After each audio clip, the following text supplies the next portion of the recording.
5, 4, 3, 2, 1. It's the new Panic Room. It's the show other shows want to be, and the show that authors want to be on.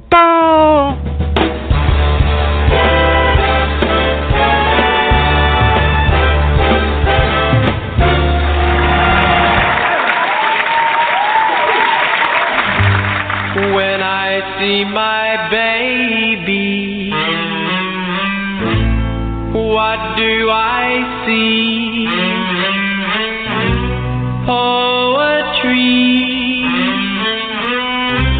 Poetry in motion. Poetry in motion. Walking by my side, her lovely locomotion keeps my eyes open wide. Poetry in motion. See her gentle sway, all wave out on the ocean. Could never move that way. I love every movement. There's nothing I would change. She doesn't need improvement. She's much too nice to rearrange. Poetry in motion, dancing close to me, a flower of devotion, a swaying gracefully.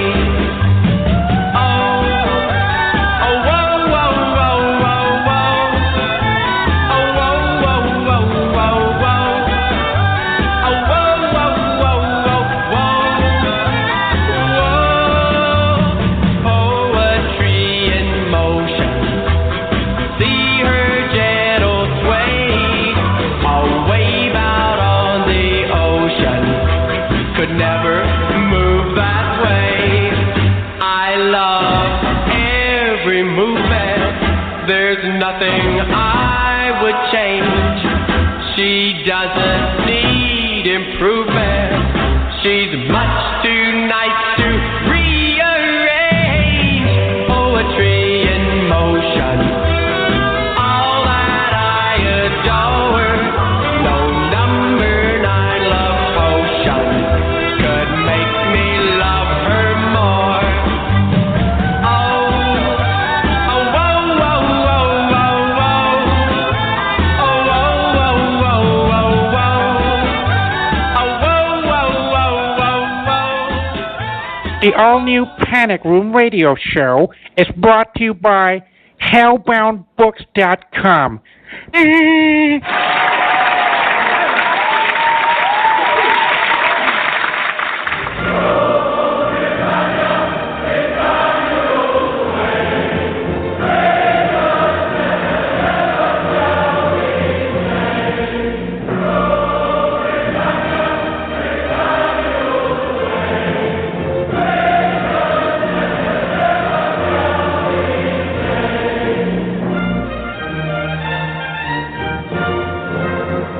Well, good evening, good evening. That's a fanfare for me by Jiminy. It is the new Panic Room episode 124. Can you believe there have been 123 of these, which is kind of scary, really? And it is. I totally forgot we had the show tonight. I settled down to watch a movie with my little girl and suddenly realised, literally an hour ago, shit, we got a show. All the days have sort of blended into one. I think it happens this time of year, and I honestly forgot it was a Thursday, but it is. It is Thursday. I hope, if it's not, I'm talking to myself. It is Thursday, the 27th of December, and merry belated Christmas. And to be fair, thank God that's over. It was a bit of an ordeal as usual. But and speaking of. Pick the perfect tune. Speaking of poetry in motion, we have our very own little bit of poetry, and it works because she's a poet. So, and she moves. So I guess it works. The song was written about her, clearly. It's got to be Xtina.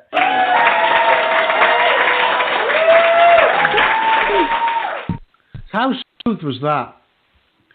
It was awesome. I liked that. Yeah. Seamless. It was seamless. It was just, yeah. And welcome to the show. I seriously not joking. I completely and utterly forgot that we had the show.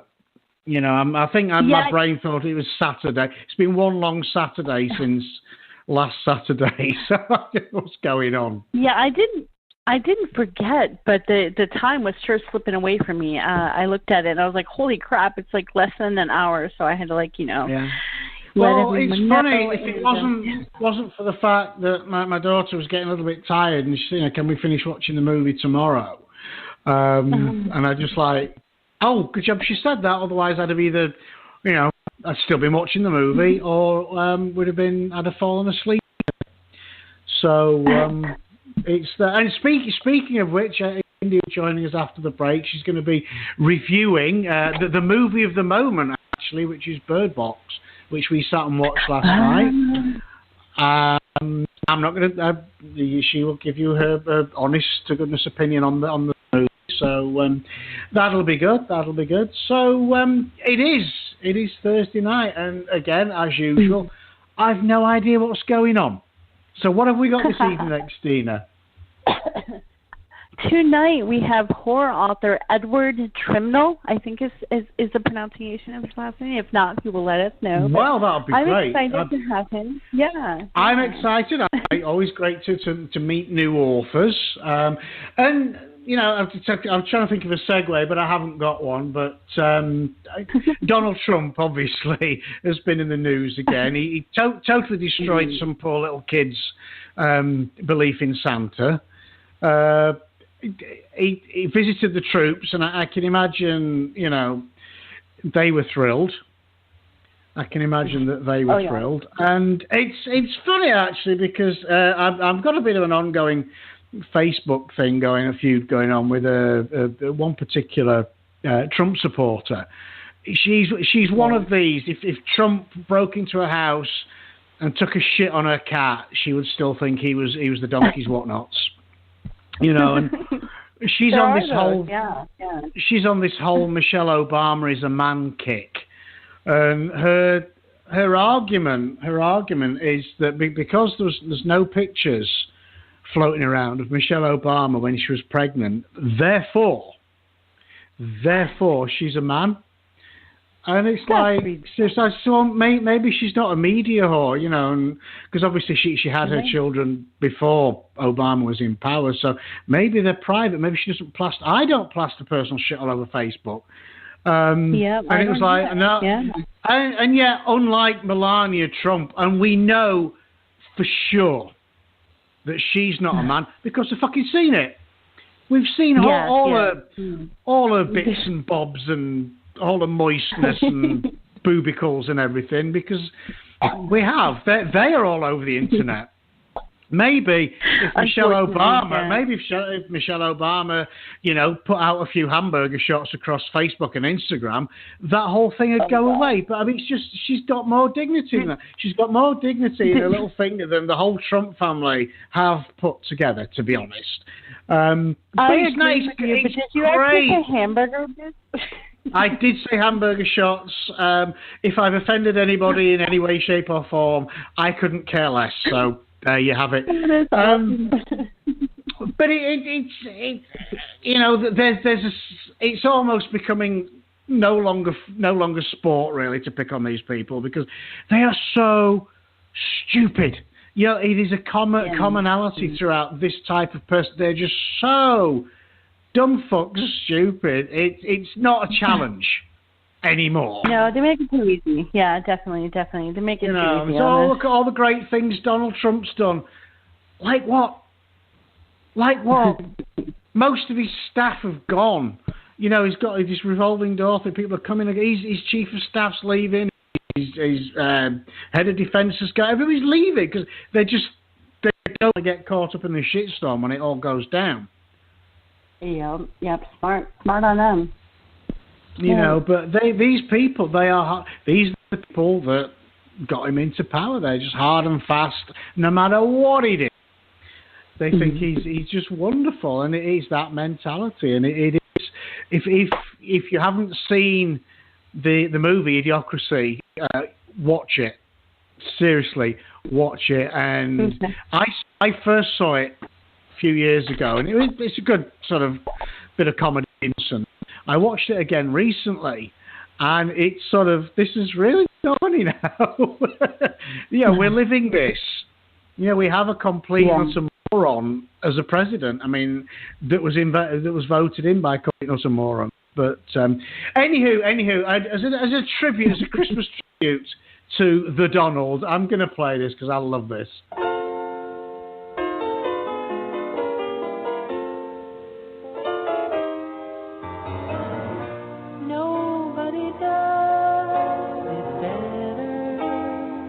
I really believe I'd run into, even if I didn't have a weapon. Nobody knows the system better than me. Nobody knows politicians better than I do. Nobody knows. Nobody's better. Nobody's stronger. There's nobody bigger or better at the military than I am. I love the First Amendment. Nobody loves it better than me. Nobody loves the Bible more than I do. There is nobody that respects women more than I do. Nobody builds walls better than me. In the history of this country has ever known so much about infrastructure as Donald Trump. Nobody knows that better than me. Nobody even understands it but me. Nobody can do it like me. Which is why I alone can fix it. I have Ivy League education, smart guy. I know words. I have the best words. You're like, I'm a smart person. It's this. It's not my salesmanship. It's what? This. You know what that is? It's the brain power. I'm getting thousands of letters and tweets that I was right about the whole situation. I mean, I've been right about a lot of things, frankly. I should be a newscaster because I called it before the news. I watch your stuff. I'm like a guy with vision. I have an instinct for this kind of thing. I'm good at war. I've had a lot of wars of my own. I'm really good at war. In my book, I predicted terrorism. It's a rigged system. I think I've done a great service by pointing this out. I was the one that really broke the glass ceiling on behalf of women. I think I'm doing the military a great favor. Did a great job in Texas, a great job in Florida. I truly believe that the first 100 days of my administration has been just about the most successful in our country's history. It looked like 1.5 million people. Thank you, everybody. What a crowd, what a turnout. I understand steaks. It's my favorite food, and these are the best. It keeps me from running, but just keep it coming. Have to learn to do the things you do. Nobody does it better. Makes me feel safe for the rest. Nobody does it half as good as you, baby, baby, darling, you're Hey, a president! Can you believe it?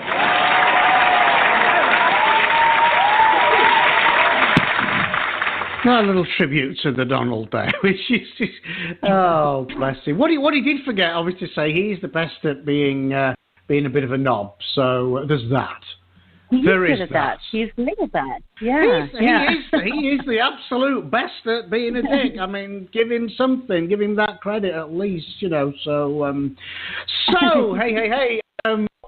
No, I just had this horrible thought. I mean, we've got Edward Trimnell coming on, and one of these days we're going to get a guest on, and they're going to be a Trump supporter, and that is going to be the most awkward 90 minutes in show history, I think. But I think there's only one way.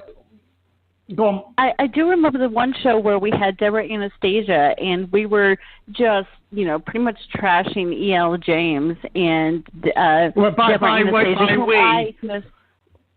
we, you mean me? Yeah, you were. I was trying to stay neutral. I was.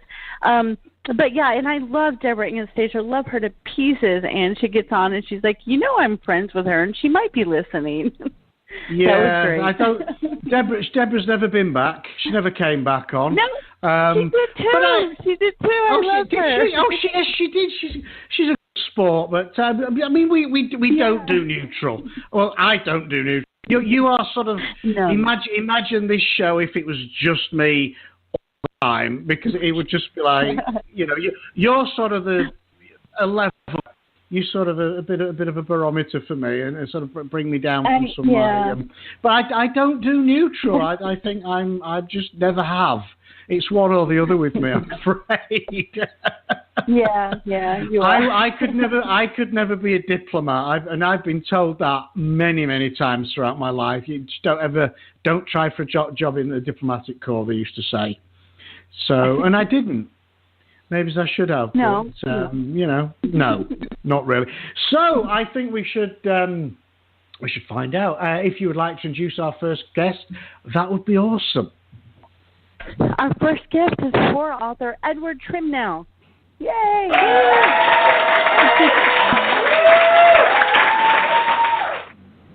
Good evening, Hello, sir. James Xtina. Can you hear me?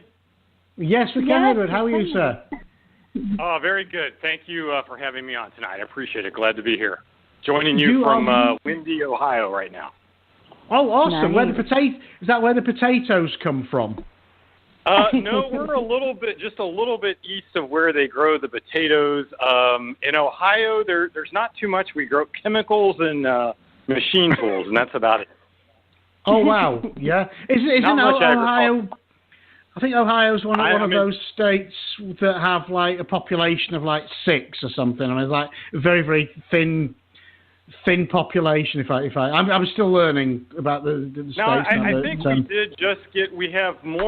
there's more people in Ohio than there is in Greece, for example. So like 11 million people, I believe. Yeah. Oh, wow. Oh, it's bigger than I thought. Well, I know there's some of the states that are very sparsely populated. But I know Texas isn't one of them. We have a lot of people in Texas, but then again, Texas is huge. So there's that. So it is. The Dakotas, I think, is what you're thinking of, maybe. Is it? I think there's like 500,000 people in all of South Dakota, something to that extent. Yeah, quite possibly. Yeah. Quite possibly, yeah. But no, I mean, thank you for joining us, Edward. I'm much appreciated. And you are here to talk to us about your book, 11 Miles of Night, which sounds awesome, I have to say. I'm going to read the tagline because Xtina's bothered. She's actually bothered to put the tagline down this week, which is great. Thank you, Xtina. Normally, last week she didn't bother. Couldn't be bothered, to be honest.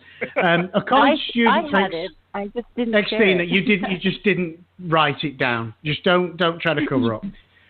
A college student takes a long walk down the most haunted road in Ohio. Will he survive all 11 miles with his sanity intact? I love the premise. That sounds brilliant. Tell us a bit more about it, Edward. Well, it basically was a mashup of 2 premises or 2 ideas, I guess you could say. The first was actually, it came from a dream that I had quite some time ago. I had this dream of walking through this darkly enchanted forest. And, of course, it was a really strong image, but, of course, that was just an image. It wasn't a story, really. Then I kind of was knocking that around in my head for a while. And after that, I was looking at some of the local legends here in Ohio. I live in a part of the state that has a lot of urban legends and a lot of ghost stories.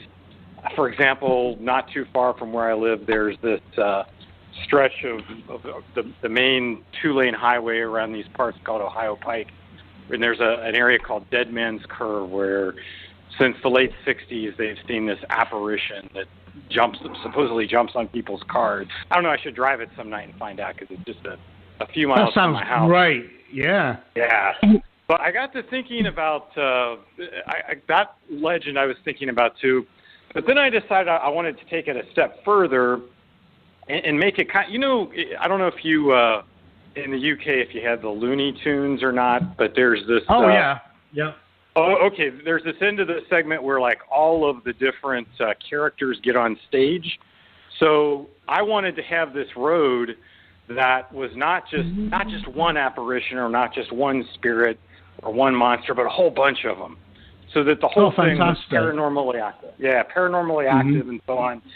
And the protagonist of the story is a college filmmaker, and the way he gets involved with this road is cable internet or a cable TV ghost hunter hires him to walk down this 11-mile stretch of the road that is especially notorious for paranormal activity and document what he finds. And so the novel is basically the lead up to that, and then most of it is his trek down this haunted road and all of the things that he encounters along the way, not just supernatural entities, but also some human threats as well.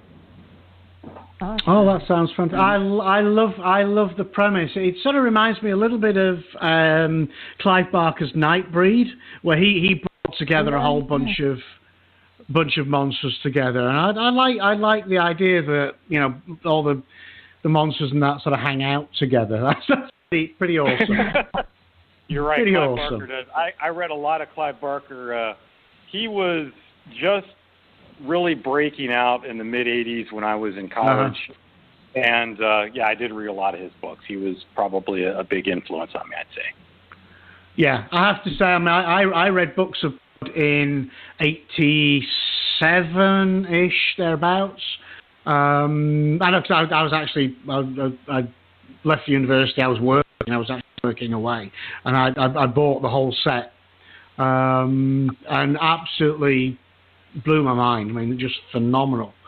You know, the originality in those books was just, you know, never seen anything like that in a long time, if ever, I would say. But it's that funny enough. I've always been interested in, obviously wanted to write, and I think by then I'd written my first novel, and I actually stopped writing for about 10 years after that because I thought I could never get even close to Books of Blood, to what Clive has done. I just stopped me writing because I thought I'm just near good. Now I think I'm good enough, but you know, then it just completely knocked the wind out of my sails. Kind of the same thing for me too. I kind of procrastinated on it for a long time. Of course, the good thing was though I waited until word processing software was invented. So a little bit convenient. If I would have started back, So. I often think word processing software was actually invented specifically for me, because one of the things I used to hammer out the very first typewriter I had was one of the old ones with keys, one of the manuals with keys, and I used to hammer that. And it was funny because you'd be writing a sentence, and then you get to, and I'd write myself in like halfway through a sentence, and then it was like I'd have to sit and think of what to come next because I didn't want to go back and change the word or cross it out, which was just now you can do it and then change it and chop, and I love all of that. But how authors used to knock stuff out on the old manual typewriter, I don't know. It must have been. I was the same way. James. I was very conservative with my keystrokes back then because I didn't want to use that whiteout fluid. Yeah, well, because you could go back and then cross it out and hit the X key to cross it out, but it was just like because even now it will take me sometimes a sentence can take 3, 4, 5 goes to get it right. But now it is a lot. I mean, it's still the same process, but it is a lot easier and a lot less paper as well. Yeah, the thing I'm trying. Technologically, the thing I'm trying to master now is the dictation software. Have you messed around with that much? Is the what? Sorry. The dictation software, like the Dragon Dictate. And... Oh no. No. Oh, what about you? I hear you laughing there. Did you? No, no, definitely not. I fumble when I walk, so it's the same with talking. So no, I would have a lot of stuttering and it would just be a mess. So no, I'm much better when I can type it out. It's funny for me, for notes. I mean, I can use occasionally. I've got a couple of dictation apps on my phone. If I'm driving or whatever, I can use those if I have an idea. But to actually write, my brain is wired to write. I can't speak it. Mm-hmm. Yeah. I can't speak it as I want it to look on the page because it would be different. So I have to. It's over the years, people said, "Why don't you dictate it?" And I just get somebody to type it, and I just can't, because that's not how my process works. I just physically, it would not come out right, because part of physically typing it up, physically hitting those keys, is part of the creative process for me. So, I mean, do you dictate your novels much, Edward? Do you embrace that technology? Let's say it's. I'm trying to evolve more towards that, particularly when you're getting into high word counts and so on. You get the issue with the what do they call it, the carpal tunnel, and so on. Mm-hmm. So I have been using it, but kind of like where you guys are at in it, it just doesn't quite feel right. You know, it's like walking outside without your shoes on. I can get words on the page, but it's definitely not as clear. And I find that I need more editing, but that's a long-term goal, I guess. Like I can tell a wonderful story in writing. I really can. It can sound so eloquent and so wonderful, and then I go to speak, and I cannot tell a joke to save my life. I will tell you the punchline first, and then wonder why nobody's laughing when I get through with it. I mean, it's a mess. So. Yeah, I would much rather write than speak, anytime. Awesome. But again, I mean, it could well. I mean, if we needed to, we could probably train ourselves to do that. But it's for me, like you said, I especially when I've been, working flat out. I get the carpal tunnel and my shoulder throbs, but it's part of the job. I just, pop a few ibuprofen and get the heaty weety out, and we're sorted. But I presume you guys know what heaty weety is, yeah? Do you have? No, not so much. It's basically it's a chunk of cloth and they fill it with wheat grains. I mean, you put it in the microwave for like a minute. It warms them up, and then you sort of drape it on the, if your shoulder or whatever is hurting, and it soothes it with heat, and they're great because it molds to you, and I can wholeheartedly recommend them. Don't we do that with rice? I think we do that with rice. We have like rice would work too. Yeah. Mm-hmm. Rice would work too. Yeah, it's a bit of a conga. That's all. There you go. A little bit of medical advice from the panic room. There you go. We've got it all going on. All going. You guys do a little bit of everything. we feel there is something for everyone. I think there is on this show. So. Right. So we're going to put everyone on the spot now. You have an excerpt to read for us. Sadly, it's not a long one. I would love to read all of it. But would you like to? Delight us? Yeah, she told me to keep it to under 5 minutes. So I know one of the most annoying things, if you're organizing any kind of speaker for anything, is when somebody takes more than their allotted time on a reading. So I said I'm not going to be that person. So good for you. Yes, Thank you. This is kind of an excerpt in the middle of a scene. It's when the main character Jason encounters one of those entities that is disguised as a child. So I'll just go ahead and read. He thought it very strange that a child would not react to the voice of a strange adult in a setting like this. Perhaps she's deaf, Jason speculated. Deaf or in shock. Reluctantly, Jason reached forward and put a hand on her shoulder. What struck him immediately was the texture of the flesh beneath the girl's dress. It did not feel like flesh at all. It was hard and cold and rough to the touch, like the cold bark on a winter-exposed branch of a tree. The girl abruptly stopped her crying. She whirled on him, and Jason flinched backward and quickly withdrew his hand. Then he found that he had sudden cause to wonder about his sanity. The girl's face was not what he had expected. It was pinched, shriveled, and ancient. Jason's mind rapidly assessed the revised reality before him. This was not a little girl at all. This was some malevolent and unnatural thing that had partially taken on a little girl's form. She uttered a low, knowing laugh at Jason. Her skin was gray and mottled with brown patches like the skin of a rotting corpse. Her eyes rolled over in their sockets, revealing black, swollen pupils beneath a film of white. "You're the one who's going to die," the creature hissed at him.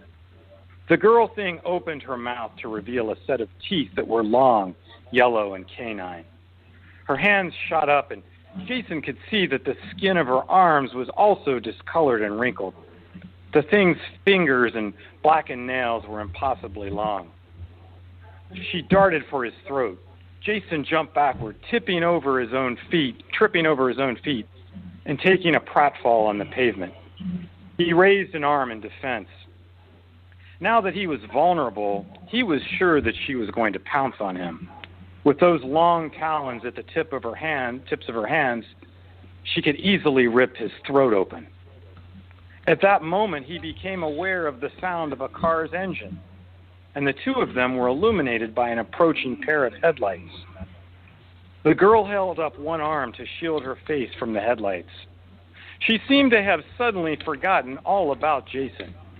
She turned away and took several long, bounding steps into the woods. Like everything else about her, these steps were unnatural. She leapt 3 feet at a time. Sitting there in the road, a part of Jason, his survival instinct, he would later tell himself, told him that the oncoming car was his more immediate problem. The glare of the headlights was growing brighter, and the roar of the engine suddenly much, much louder. The driver laid on the horn in a way that seemed to indicate anger rather than caution or concern. You can't stop there. Oh no! I told you I wanted more. That was yeah. Thank you. That was great.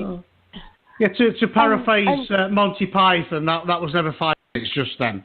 And if anybody's a Monty Python fan, they will get that reference. Xtina won't, because she's pig ignorant. She really is pig ignorant. To be honest. I he's think so nice. He's so sweet. Monty Python and the Holy Grail. That's the only one I said. Oh, you've never seen The Life of Brian? Seriously? I haven't. I'm a little. The Life of. It's funny. We were talking about perfect films. Just I think it was last week. Films like Alien, Jaws. I think Back to the Future was thrown in there. There's literally a handful. I think arguably Citizen Kane, but although I thought that was overrated. But I think Life of Brian has to be one of those movies. Everything was just right. And it's funny actually. I read I got the Python compendium a couple of years ago, and it's a big, massive thing. But it was the history of the making of Life of Brian is in there, and they said everything just came together just right. Even down. They filmed a lot of it in Tunisia, and as just pure coincidence, Spike Milligan happened to be on vacation in Tunisia at the time, and he actually got a warm part. He actually got a part. I think he even got a one-word line, and he did it for nothing. He just wanted to be in the film, and there you have it. Just suddenly, Spike Milligan turns up, and it's just like But the whole thing, the Pythons wrote the script, I think, in like a week. They sent, packed themselves off to some hotel somewhere, hunkered down for a week, and just pulled the whole script together. And you have to see it. He's phenomenal. He's still funny now as it was back in whatever 78, 79, whenever it came out. And of course, see that. You must. It's called The Life of Brian. I agree with you about Citizen Kane, by the way. That was the biggest disappointment ever. I heard about that movie and how great it was, and then I'm watching. I keep waiting for it to get better. You're waiting for something to happen, I know. I would rate Psycho above that any day.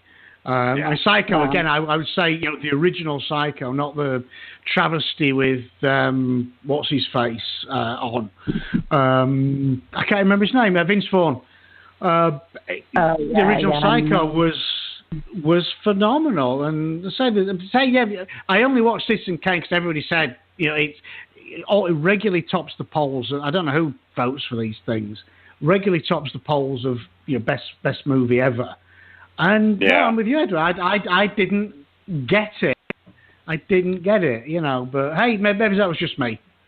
Or I'm guessing I'm guessing it was dependent on the socio-political situation at the time or something. I guess I don't know. But, it may well have been you had to see it in. I guess it's like I mentioned the movie Idiocracy earlier on. You watch that movie now, you watch it with different eyes. I first saw it, I think it's about 3 years ago, before Donald Trump, when Donald Trump was just a reality TV show star, which is pretty much all he is now, to be honest. But now, see the reference, and it's like, right, okay, and it is. You do see it differently. Life of Brian in its day was, in fact, where I lived in England, the local council banned it because it was supposed to be blasphemous.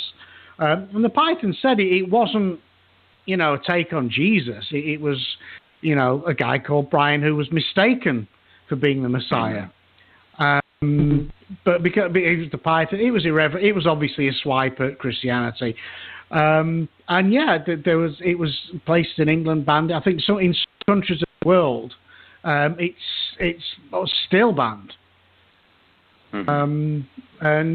Doncaster Town Council actually banned the film. It was banned for a couple of months, and then they managed to get it through, and we went to see it. Then it was banned again. So it's just like, but it is absolutely pant-wettingly funny. You will love it. If you're a Python fan, you will love it. I'll make a note to check that out. There you go.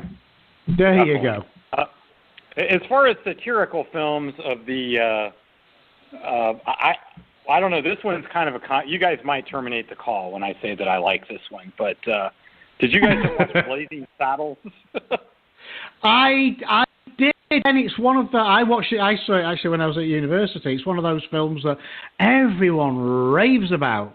And I'm going to be controversial here. Again, apart from the campfire scene, the baked bean scene, because farts, to be fair, are funny. I didn't really get it. I didn't get it. Yeah, I'm gonna say that again. It rings a bell, but I have no clue if I saw it or not. I'm one of those people that a million people. Did you see this movie? No. Did you see this movie? No. What have I been doing with my life? I really don't know. I just saw Jaws 6 months ago. A little more recent. What about Office Space? But what's Office Space? I have not seen that. That was about that. Jennifer Aniston was in that actually. That came out in 1999. Yeah, I do like Jennifer. Yeah. She puts in a good turn. This Jennifer, yeah. Basically, I watch something when James says if I don't, he's never speaking to me again. So I have to hurry up and watch it. She saw Jaws about a month ago, and Hellraiser. Jaws? I know. Tell me how embarrassing. I would be mortified. And obviously I'm showing my age now. I saw Jaws when it first came out at the cinema, the ABC in Doncaster. I remember going to see it, and it was just like, wow, what a phenomenal, just perfect film. I do have a story on Jaws. I was just a little too young to see the first one when it came out of the theater, but the second, you remember Jaws 2? And I was 9 years old. It was I think it was 1977. I was 9 years old, 10 years old. It might have been 78. It's sometime around then. And I remember bugging my parents to take me to see Jaws 2 because I wanted to. I was fascinated with sharks at that. Like little boys go through periods, like your dinosaur phase. And dinosaurs, that was my shark phase. Yeah. that was my shark phase at that point. And I remember we were taking a trip to a family vacation to Myrtle Beach, and my mom did let me see it, but I had to wait until we got back from Myrtle Beach so that it wouldn't spoil. Spoil the trip to the beach, I guess. But I'm showing my age, but I went to see that, and again, it's lauded very much as the first big summer blockbuster. Spielberg apparently invented that whole thing. But it was a game changer, and the book was good. But it was, even now and again, I saw it again quite recently with my daughter. She's a bit of a horror movie buff, and it's still good, and it doesn't matter. I mean, you can tell the shark, Bruce as they called it, was fake, and it didn't matter. It really didn't matter, because it was such an awesome everything. Just again, your perfect film. And I've said it, and I'll say it again. I really hope to dear God they don't remake it. They made it with CGI and everything. It would just destroy it. It really would. It was very.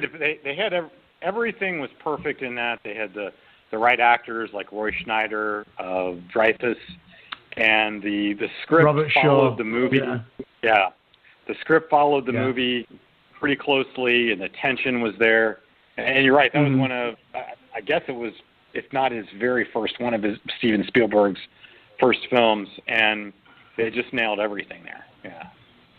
Yeah, I think it was his first sort of big budget film. He'd done a few before that, but in fact, I don't know if you ever. I think his first feature film was a movie called Duel with Dennis Weaver. It was basically about a guy being terrorized by a truck. He got into a sort of a spot on the road with a big truck driver, and if you get a chance to see it, it's probably out there on Netflix or what have you. And again, it's vintage Spielberg, he builds the tension up. And one of the things he does, you never see the truck driver. Obviously, it's not a demonically possessed truck. There is somebody driving it, and it's a spat between Dennis Weaver and the truck driver. But he makes the truck the bad guy. And it's incredibly well. It's Dennis Weaver on all these desert roads against this truck, and it is incredibly well done. Incredibly well done. So again, there you go. More education from the panic room. So there you go. I've got a lot of movies I got to catch up on after that, I can tell. Well, what we will do, we will get you back on in about 6 months, and woe betide you if you haven't watched all of them. There will be. There will be a test. Just about do it. But yeah, I think binge watching. I guess the recent thing that I got through is and I'm a little bit behind the curve on this, but it definitely wouldn't be the first time in my life I was behind the curve. I finally got around to watching all the Sopranos. Did either of you watch those? No, I did not. Is it as good as they say? No. What do you think, Xtina? Have you seen them? I haven't. No, it was on the list for a while. It was, but no. They are really good. It's about the mafia, obviously, but there's a little bit of black humor, but not to the point where you can't take it seriously.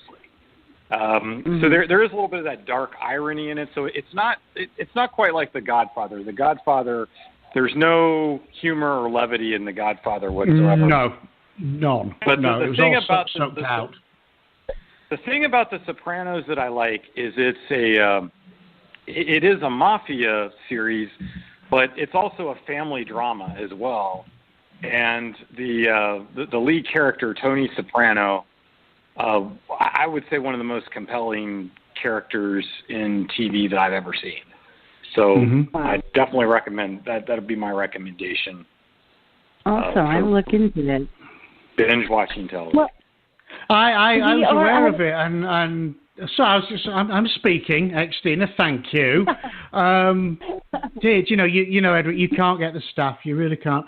I was aware, and I've heard a lot of good things about that show. It's one that I like. It's on my list of things but there's that many good things keep coming round. But it just gets further back and further back and further back. But I haven't got around to seeing Better Call Saul yet, and I really, really want to. I love big fan of Breaking Bad. I love the character of Saul, and I haven't had. It's just slipping further down. I mean, I'm getting into Night Flyers now, so God only knows if I'm going to get around to anything else for a bit. But anyway, there's a lot of good TV to watch.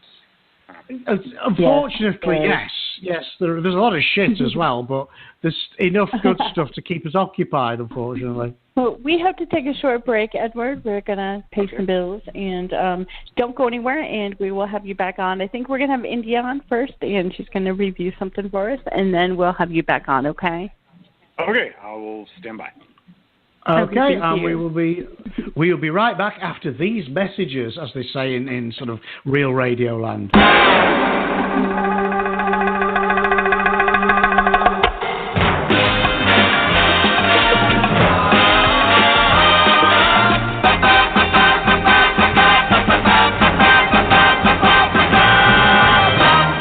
Radio Show is sponsored by Hellbound Books, purveyors of all manner of dark fiction.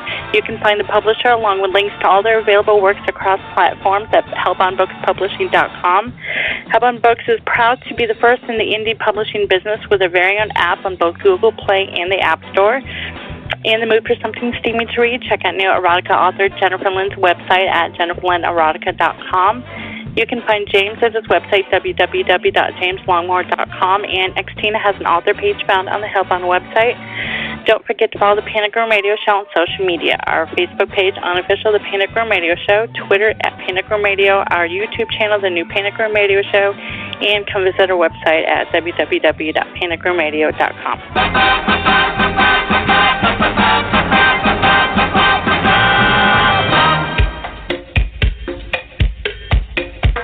Aruba, Jamaica, ooh, I wanna take you.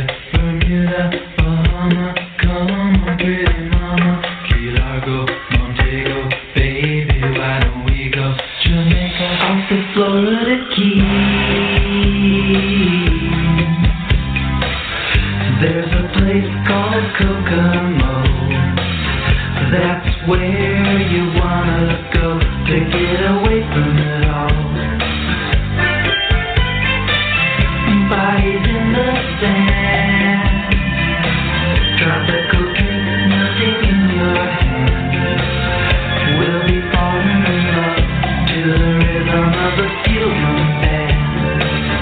Down in Kokomo, Aruba, Jamaica, ooh, I wanna take you to Bermuda, Bahama, come on, pretty mama, Key Largo, Montego, baby, why don't we go to Kokomo?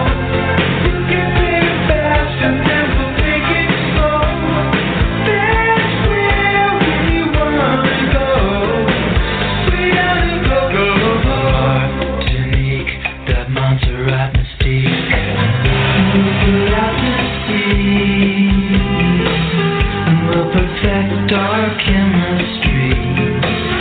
By and by we'll defy a little bit of gravity. Afternoon delight, cocktails and midnight. That dreamy look in your eye, give me a tropical contact high, way down in Kokomo. Jamaica, ooh, I wanna take you to Bermuda, Bahama, come on, pretty mama, Key Largo, Montego, baby, why don't we go to Kokomo? We can take it fast and then we'll take it slow. That's where we wanna go. Way down in Kokomo. Prince, I wanna catch a glimpse.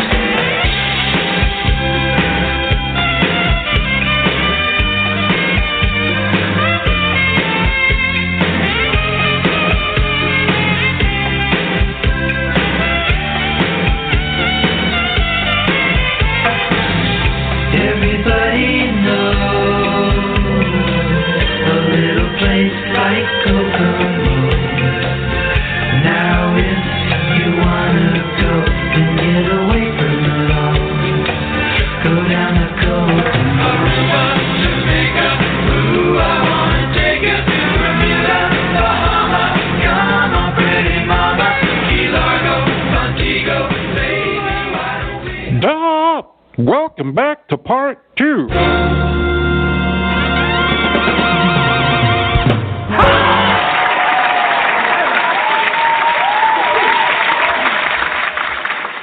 And we're back. Are you back? Are you with us, Xtina, or have you just wandered off? I am. Yes. And I always have a little bit of panic when I don't hear you or anything right away, because then I'm going to have to fill the void, and I tend to freeze up whenever that happens. So I panic. You should be used to all of this by now. It's like, we've been doing this forever. Oh, it just feels like we've been doing this forever. I mean, we're just going on and on. I mean, will it ever end? Will it ever end? No, hopefully not. Probably not. No. I think as long as as long as there's breath in our bodies and terrific authors to speak to, I can't see it ever finishing. It's something to do with a Thursday, to be honest. Yeah, it is. Even though I very almost did generally forget it this week, but so hey, we've and it's a rare treat. It only happens during school holiday time. Actually, we've got India's going to be on in a second, and she's going to be doing our favourite slots. So here we go. Oh hey, looks like it's time to review something. Oh no. I love that guy. Oh no! So India, say hi to our listener. Hello. Put your face near the microphone, girl. Hi. Oh, you can't get this. All the kids, you can't get stuff. All the kids, really. So India, so much better than our last reviewer, I have to say. India's no names, no pack drill. India is here to why are you here? I'm here to review Bird Box. Bird Box. Right, okay, and I'm not going to give my opinion because nobody cares. But what I think. So, India, you review, you tell our listener all about it. Bird Box was okay. It wasn't like a jump scary movie. It was more of I don't know.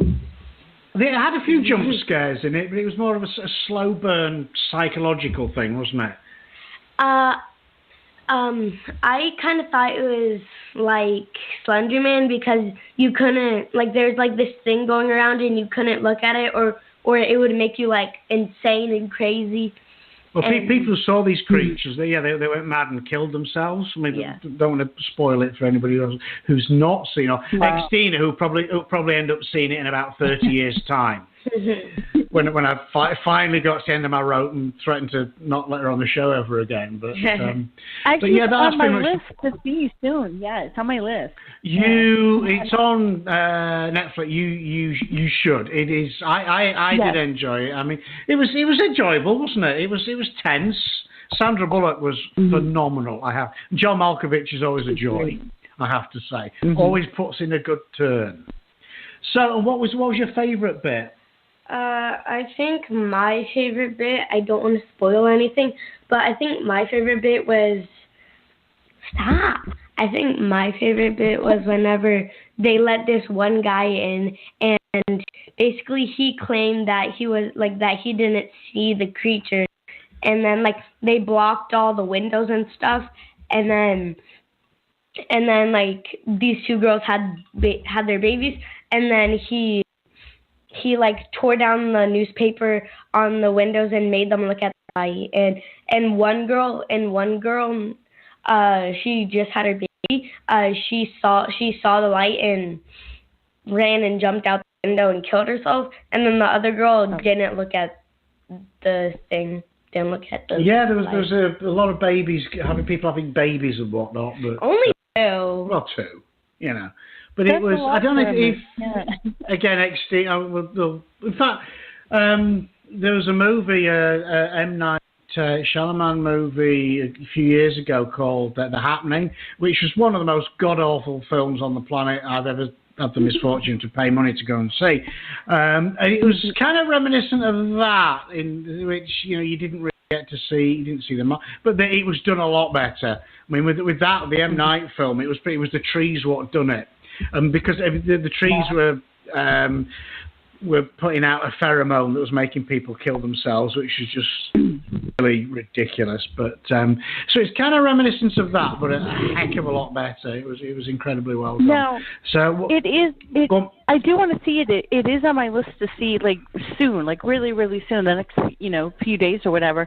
But it kind of just the idea kind of reminds me of what was it called? A Quiet Place, the movie that was out not too long ago, except for it was with it's not sound, but it's. Well, what do you think, Indy? Do you think it's a fair comparison?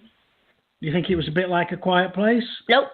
No. Nope. It certainly it's drawn the comparisons. I mean there are, I guess, similarities in. But it is a different movie altogether, I think. Okay. I think. Whereas I guess with one thing with A Quiet Place, obviously they had to be quiet. With Bird Box, they're not allowed to see. And sorry, I'm in trouble now. Go on. That's elderly. She's hitting me. That's elderly abuse. I will report you. I will flick you. I think one similarity to it, which my dad spoiled, was that that the similarity to it was both of the movies. They couldn't do one thing, which was The Quiet Place they couldn't talk, and then the Bird Box they couldn't see. Right. But I think other than that, I mean, the similarity ends. It was two totally different films, really. But I think you will enjoy. I mean, okay, how many indie stars would you give it out of 10? When you're ready. Will you stop abusing? She's abusing me. I'm just getting beaten up here. I would say 7.5 out of 10. 7.5 indie stars. There you go. But that's good. She's a tough one to please, actually, aren't you? Yep. Yes, she is. So, anyway, thank you for joining us, India. Can I tell a joke? Yes, she's going to tell a joke, and then she's going to bugger off to bed. So, you tell the joke. Okay. Okay. This joke contains vulgar language. Your discretion is advised. Okay, so it's about cats. The mom cat says, "Do they still worship us, child?" Child says, "I shit in the box and I cleaned it up." Mom says, "Yeah, good." I don't like cats, to be honest. Cats are just terrible. Terrible pets, they really are. In fact, your ferret's actually better than any cat. Anywho, so it's time to say goodbye to India. So we'll give you a cheer. So say goodbye, everybody. Bye. Bye-bye. Please send presents. India. Send gifts and food. Thank you, and thank you, India. Thank you for joining us. No problem.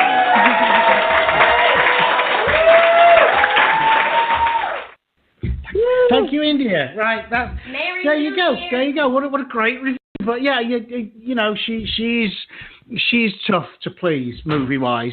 Yeah. You know, and it's great. I mean, it's one of those things because she does a lot of horror movie, and you know, she'll give it 10 minutes, and if it's boring, it's off. You know. So, that's it. Yeah. Which is great. Know, it's funny because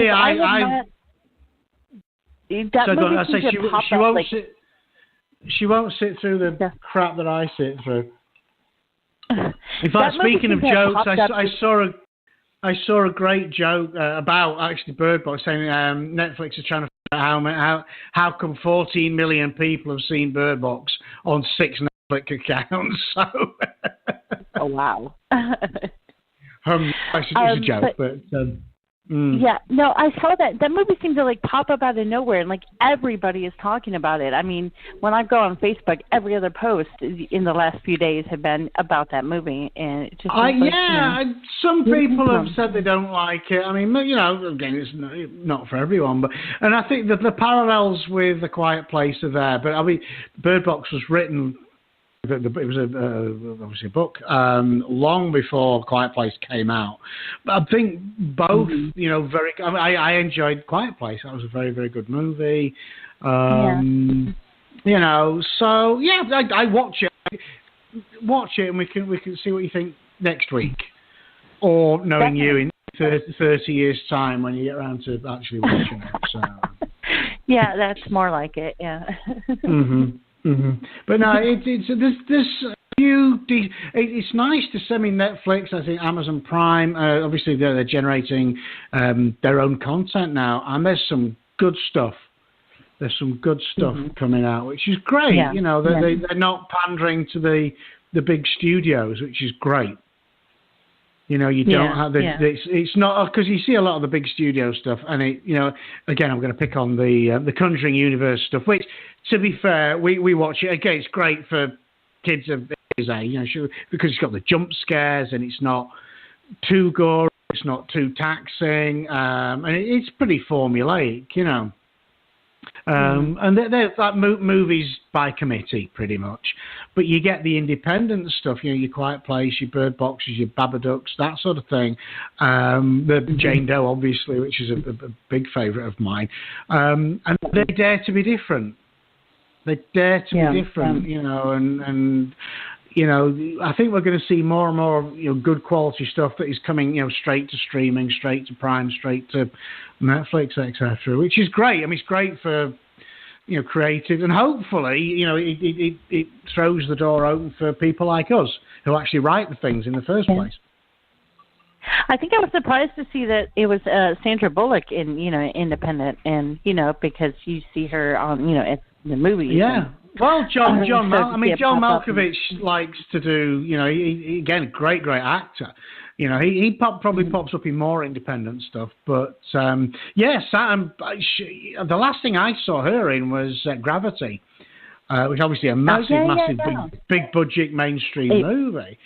And to turn up in an indie horror movie, but she's phenomenal. I do like her. She's a great actress, and she is brilliant. Absolutely brilliant in the film. So I think the stigma of movie stars doing TV and independent stuff is sort of vanishing. I mean, Julia Roberts is in Homecoming, which is an Amazon Prime series, and we're seeing more and more of these stars. I was going to say Kevin Spacey was in House of Cards, but of course we're not allowed to discuss Kevin Spacey anymore because Me Too, right? Hashtag Me Too and all of that. So moving on from Kevin Spacey and Harvey Weinstein, etc. It's yeah, I've talked myself into a corner. You have to dig me out of this one, Xtina. Yeah, I got nothing. There's going to be. Well, there was that whole thing earlier this year, where it was like every other day it was somebody else, and they were throwing accusations at James Franco, and I'm a big fan of it. He's very underrated as an actor, James Franco, and they were throwing shit at him, and like, I really hope that's not true because I like him. He's great. But, it's, again, it's sadly one of my all-time heroes from my childhood, from my first pop idol, Gary Glitter, turned out to be an absolute out-and-out pedophile. So he's actually doing time. He did time in Vietnam for having sex with 11-year-old girls, and he's doing time in England for well, he was caught with child porn, and he took his computer into PC World to be fixed.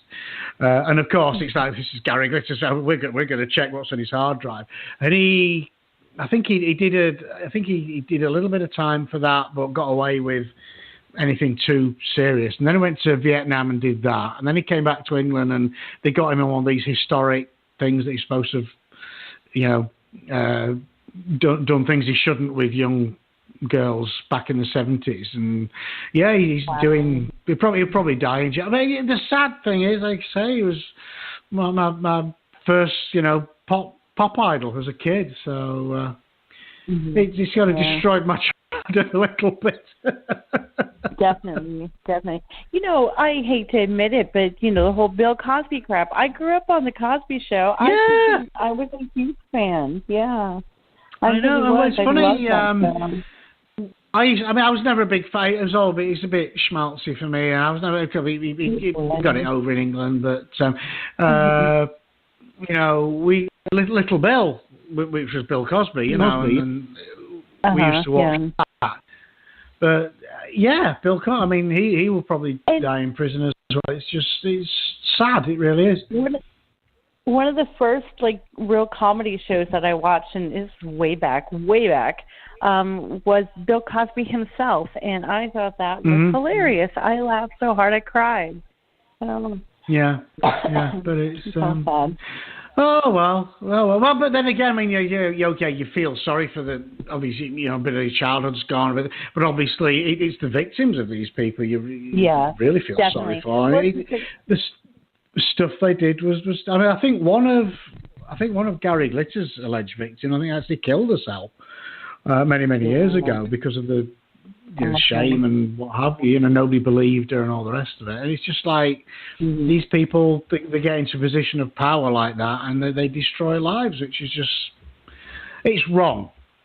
It really is wrong. There's no other way around it. So, anywho, on that jolly note, we'll bring Edward back now. Hey, Edward, follow that. Hello.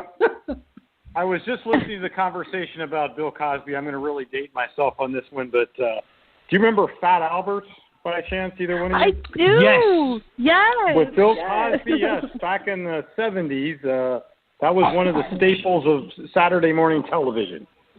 Yeah. And Bill Cosby was the host of that. It was kind of part animated, and then Bill Cosby would jump in between the segments and deliver these little bite-sized chunks of wisdom, and kind of like you, Xtina. I grew up with Bill Cosby. I watched the Cosby Show during the 80s, and that was a shame. Yeah. I truly enjoyed that show. I wanted to be Lisa Bonet in that. I mean, she was amazing. I loved her. I think I had a girl crush on her. I did. It was just a great show. And you were right. You're right, James. It was a little cheesy and everything, but I still liked it. So. Yeah, I was never a big fan. Yeah, I was never a big fan of American sitcoms over there. They was all a bit, not a bit, a bit cheesy. I think, that's probably the best word. I mean, very cheesy. They were.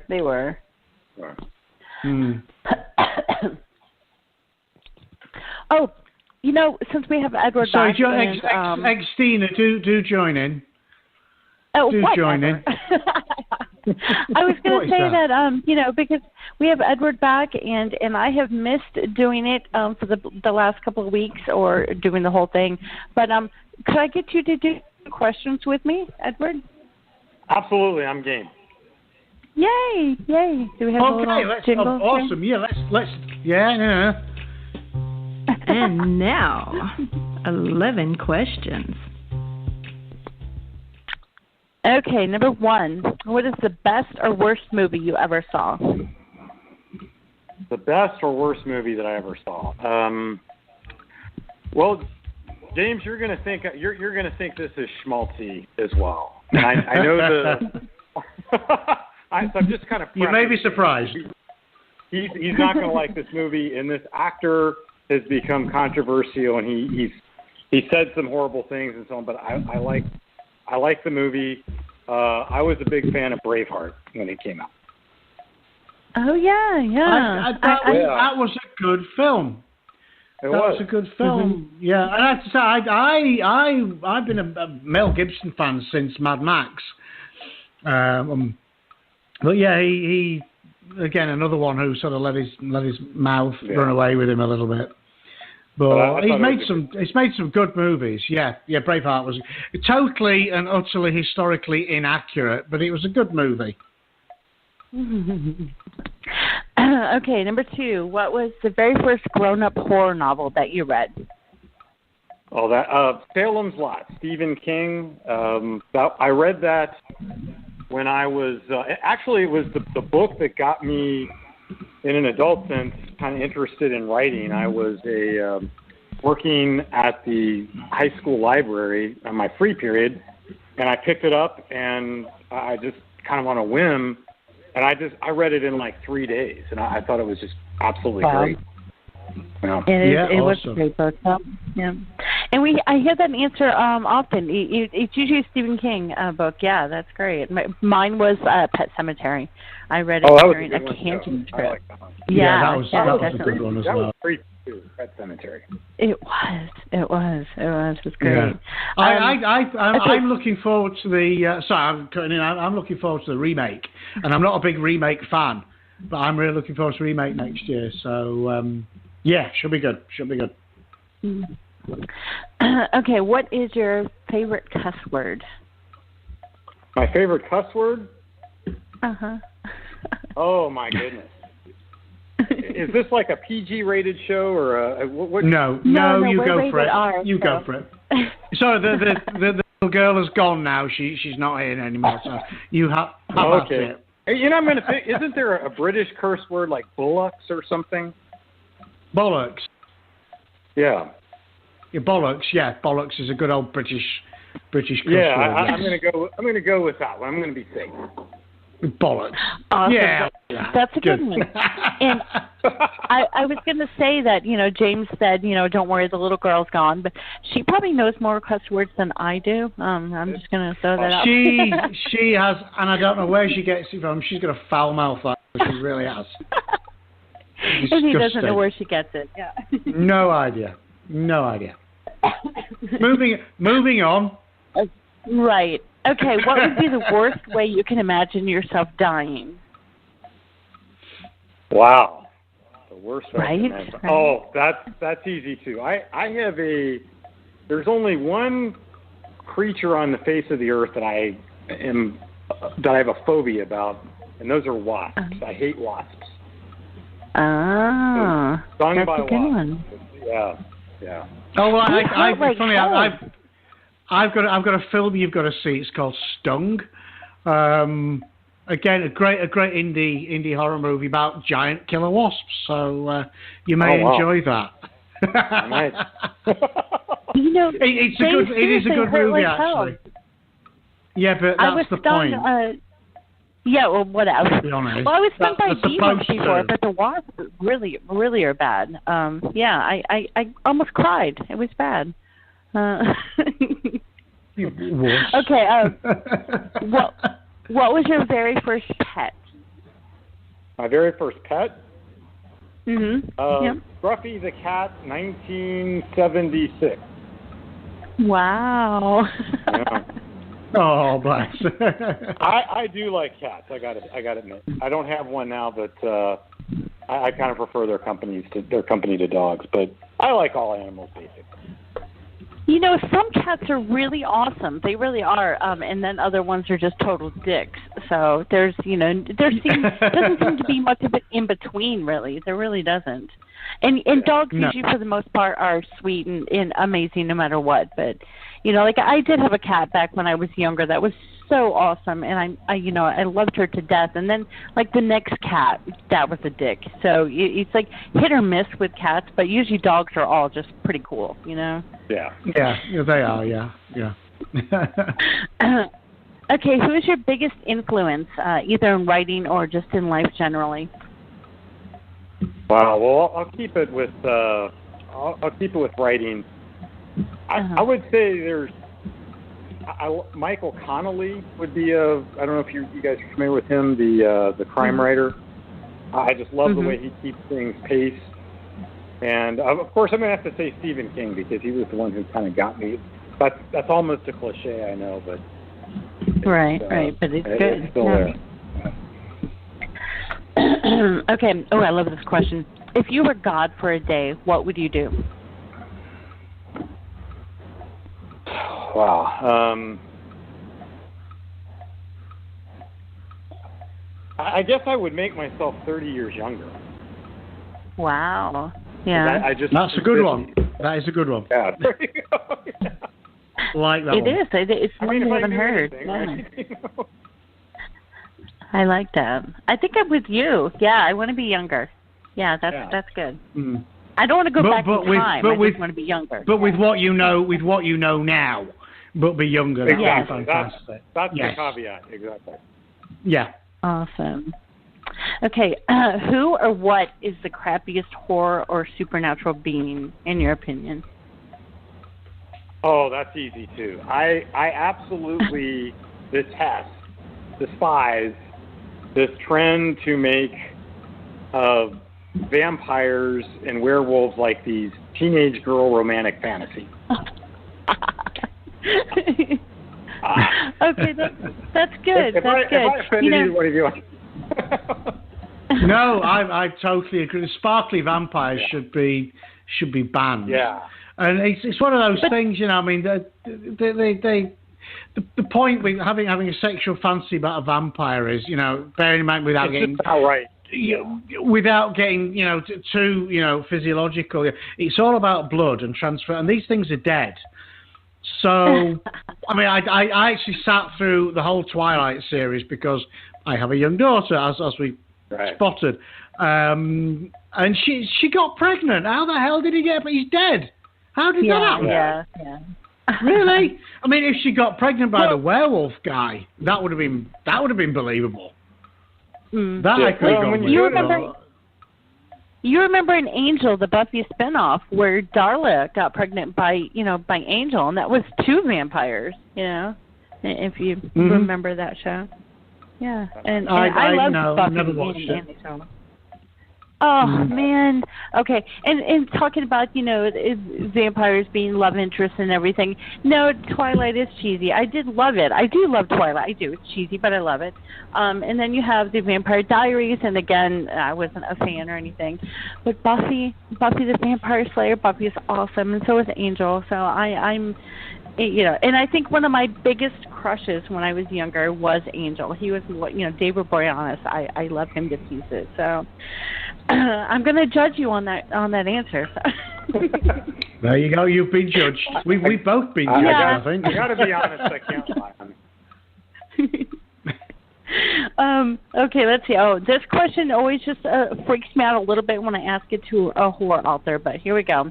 If it were legal to do so, would you eat human flesh? No, I don't even have to think about that again. Thank you. Absolutely no hesitation whatsoever. That's great. I'm with you. But I've had to answer people tell me, well, even if it wasn't legal, so it's kind of and then depends on what kind of barbecue sauce I have or something like that. My answer is no as well. I'm with you. Yeah, if you've even got a pause on that one or think on that one, there's maybe who is your favorite member of the British royal family?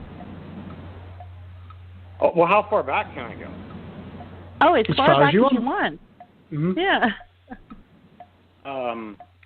I'm going to say Henry the Seventh, the one who founded the Tudor dynasty.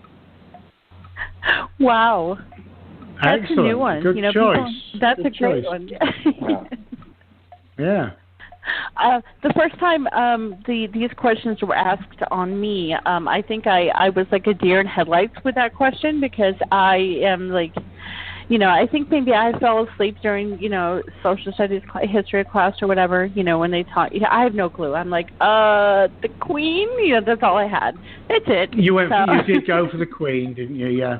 Yeah, I was always a big fan because we studied him at school as Henry VIII, mainly because he was responsible for the dissolution of the church, the Catholic Church. So and he had all those wives as well. He had them all beheaded and everything, which was always made for great studying. Brought history to life a little bit. I know his song. That's all. I'm Henry VIII. I am. Yeah, I have a song. That's all I got. Well, there you go. Okay, you know a bit of British history. What franchise is your favorite? Halloween, Friday the 13th, Elm Street, Hellraiser, or Saw? Elm Street. Even though the movies are dated, I like the fact that it is supernatural things taking place in suburbia, which I think is kind of a cool concept. And I think that that character of Freddy kind of hits on a lot of childhood fears and things like that. So I would say Elm Street. I think I'm going to be controversial now. I actually enjoyed the remake. The recent remake. Did too. I thought they did a really good. I think they gave Freddy because they were giving him a little bit more of a backstory, a bit like Rob Zombie did with Michael Myers. And I think it worked really well. I think certainly with Elm Street, by the time we got to Nightmare on Elm Street 4 or 5, it was just ridiculous because they turned Freddy into some sort of, pop culture hero when he wasn't. I mean, he was a child killer, for goodness sake, But the original, I think the original, I'd say, and the remake, I think, certainly excellent film. I think, like you say, the effects and they're a little bit dated now, but as a story, it's still terrifying. And with the remake, I think they made him scarier, which he is scary. Yes. But in the original movies, he almost had a comical feel to it, But the movie definitely, he was a lot creepier. And if this was if this was a real person, he's creepy as hell. So. I'm right there. Yeah, they did well. Yeah, there you go. Well done, Hollywood. For once, they got it right. And let's see, what is your least favorite part of the writing process? Definitely would be editing. Yep, I agree with you. That's what we hear that most often. I think is the. I think that is pretty much universal. Actually, none of us like editing. Yeah. Can I get a quick question? Sorry, I'm speaking. It's funny. I read.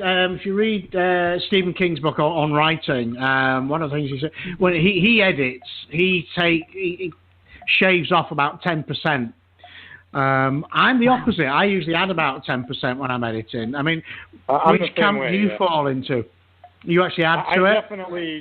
I definitely do thin first drafts, and then I'll enhance and add in shading and so on as I go back through it.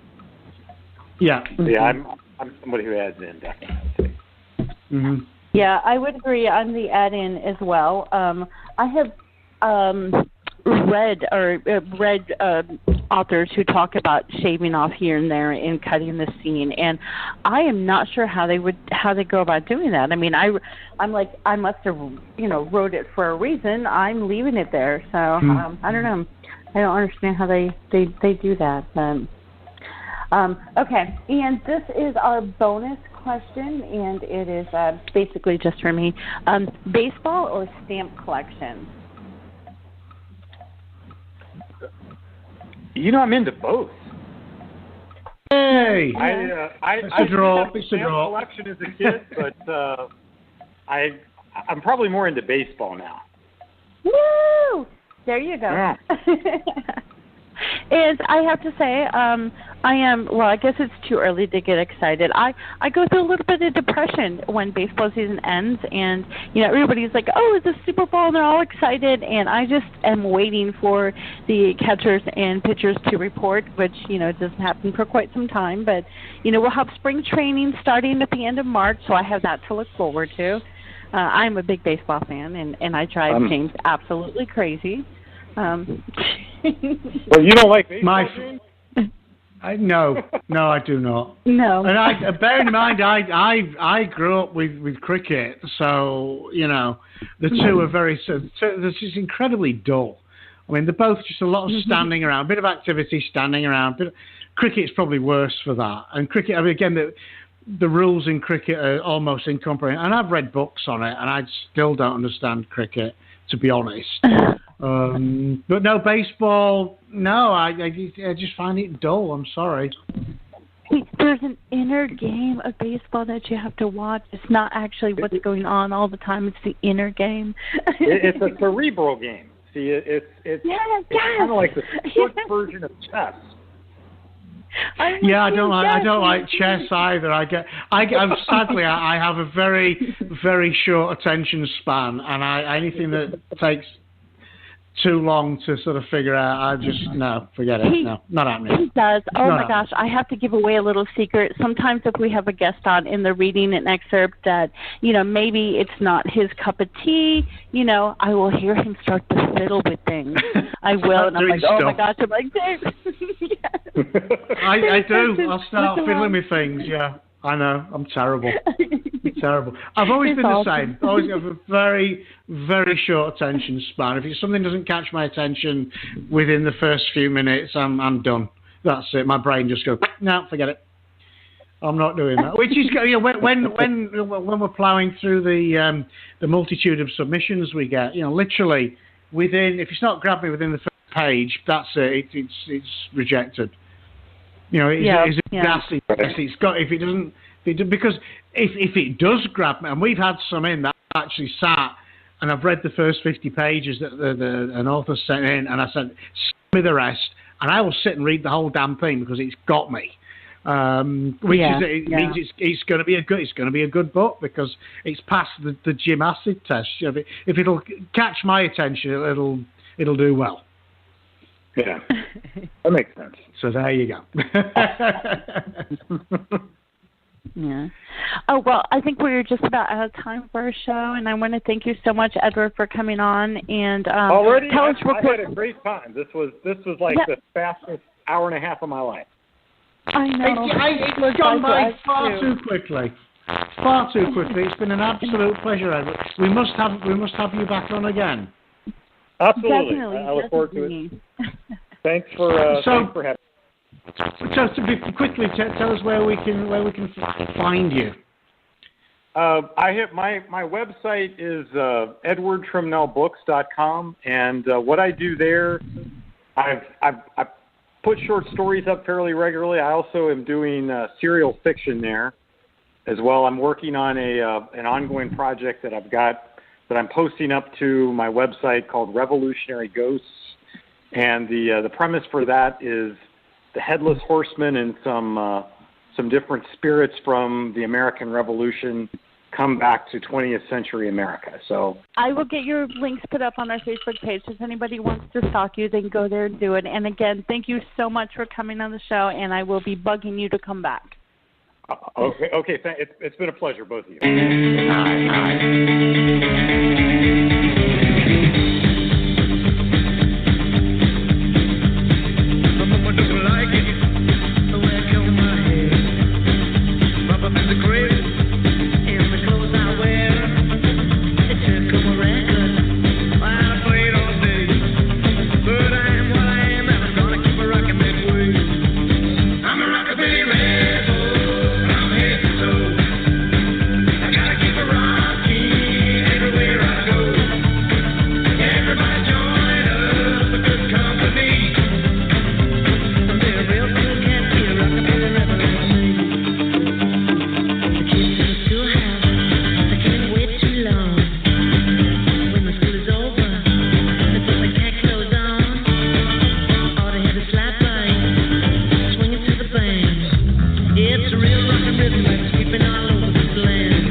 I'm a rockabilly rebel.